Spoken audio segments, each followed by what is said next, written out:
Bro Valentine's டே அதுமா உங்க ஆளை கூட்டிட்டு நீங்க வெளியே போனீங்களா ப்ரோ? போனீங்களாவா? ஆமா, நான் காலையில அது பெரிய சங்கடமாய் போச்சு கேட்டலாம். நானும் காலையில உசாரில் என் ஆளை பேச்சுவாரில் போய் கூட்டிட்டு வண்டி எடுத்துட்டு நேராக எங்கே போனோம்னா கன்னியாகுமரி போனேன் கேட்டலாம். அங்கே போய் பார்த்தா ஒரு பக்கம் ஸ்கூல் கப்புள்ஸ் என்ன, ஒரு பக்கம் காலேஜ் கப்புள்ஸ் கொஞ்சம் பேசுறது என்ன.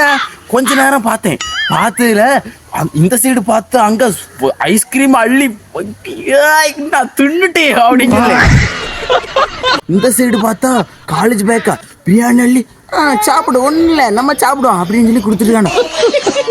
ஆனால் அதே மாதிரி விடுக்குன்னு சொல்லி ஏதாவது கொடுத்துடலான்னு பார்த்தேன். வண்டியிலேருந்து கீழே இறங்கினதான் உண்டு. அவங்க அப்பா ஃபோன் அடிச்சாரு, குட்டே அங்க என்ன ஸ்கூல் கிடையாதா, நீ எங்க போயிருக்க அப்படின்னு சொல்லி. நான் என்ன செஞ்சேன், வண்டியில யாரும் சரி கொண்டு போய் வீட்டுல இறங்கிட்டேன் கேட்டலாம்.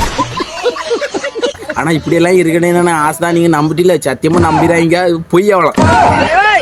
ஆனா எனக்கு இப்படி எல்லாம் இருக்கணும்னு ஆசைதான். என்ன பண்ண நடக்கல. என்ன பாருங்க, நிக்கர் போட்டுட்டு திரியேன் செங்குளம் மாதிரி இருக்கு. என்ன போய் யாராவது லவ் பண்ணுவாளா நீங்களே சொல்லுங்க. ஏன்னா மனசாட்சியே இல்லாமல் என்கிட்ட கேட்டிருக்கே பற்றிலாம். சரி எதுவும் பிரச்சனை இல்லை. ஆனால் இல்லைங்க, வர வேண்டிய நேரத்தில் வரும் மக்களே. எல்லாம் நம்ம பொறுமை தான் முக்கியம். வராமல் எங்கே போயிடுற, கண்டிப்பாக வரோம், நம்பிக்கை இருக்குது. சரியா? அப்போ சப்போர்ட் பண்ணுங்கள். ஏதாவது தப்பாக சொல்லினா மன்னிச்சிருங்க. சரி அப்போ போயிட்டாரேன். அடுத்த லப்பன் நெக்ஸ்ட் லப்பன் டாட்டா பாய்.